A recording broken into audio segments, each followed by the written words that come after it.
अब तक चुप बैठी मायावती समाजवादी पार्टी के राज्यसभा सांसद रामजीलाल सुमन के विवादित बयान के बाद इस पूरे मामले में लगातार एक के बाद एक पोस्ट वायरल कर रही हैं।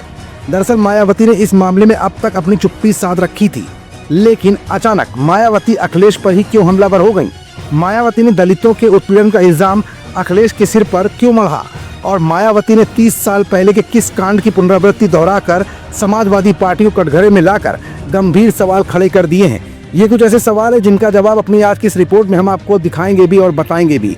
दरअसल लोकसभा चुनाव से पहले अखिलेश यादव ने मायावती के साथ हाथ मिलाने की कोशिश की थी। तब दोनों के रिश्ते नरम पड़ते जा रहे थे, लेकिन लोकसभा चुनाव में अकेले मायावती ने अपनी किस्मत आजमाई और नतीजा ढाक के 3 पात ही रहा। ऐसे में अब माया और समाजवादी पार्टी की दूरियां बढ़ चुकी हैं।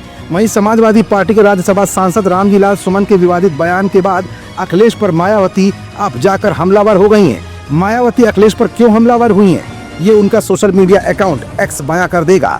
मायावती ने अपने सोशल मीडिया अकाउंट एक्स पर क्या लिखा, अब जरा उसका मजमून भी पढ़ लीजिए। मायावती ने एक्स पर 2 पोस्ट किए हैं। पहली पोस्ट में माया ने लिखा, आगरा की हुई घटना के साथ साथ सपा मुखिया अखिलेश यादव को इनकी सरकार में 2 जून 1995 को लखनऊ स्टेट गेस्ट हाउस कांड में इस पार्टी द्वारा मेरे ऊपर कराया गया जानलेवा हमला भी इनको जरूर याद कर लेना चाहिए और इसका पश्चाताप भी अब जरूर करना चाहिए। उन्होंने दूसरी पोस्ट में कहा, अतः आगरा घटना की आड़ में अब समाजवादी पार्टी अपनी राजनीतिक रोटी सेकना बंद करे और आगरा की हुई घटना की तरह यहां दलितों का उत्पीड़न और ज्यादा न कराए। इससे पहले गुरुवार को भी मायावती ने इस मुद्दे पर अपनी बात रखी थी। उन्होंने अपने सोशल मीडिया हैंडल एक्स पर पोस्ट करके कहा था, समाजवादी पार्टी अपने राजनीतिक लाभ के लिए अपने दलित नेताओं को आगे करके जो घिनौनी राजनीति कर रही है, मतलब उनको नुकसान पहुंचाने में लगी है, ये बिल्कुल भी उचित नहीं। दलितों को इनके सभी हथकंडों से सावधान रहना चाहिए। आगरा की हुई घटना अति चिंताजनक है।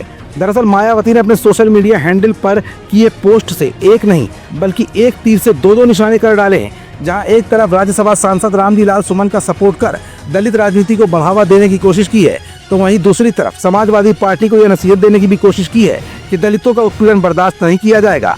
मतलब साफ है कि मायावती 2027 के विधानसभा चुनाव से पहले ये भी साबित करना चाहती हैं कि समाजवादी पार्टी के पिछड़ा, दलित और अल्पसंख्यक फार्मूले में दलित वर्ग के साथ पूरी तरह से अन्याय किया जा रहा है। इस बात को दलित वर्ग को चेताने की मायावती कोशिश कर रही हैं। अब ऐसे में माया के इस पोस्ट का जवाब अखिलेश कब और किस अंदाज में देते हैं, ये तो फिलहाल समय की गर्त में है।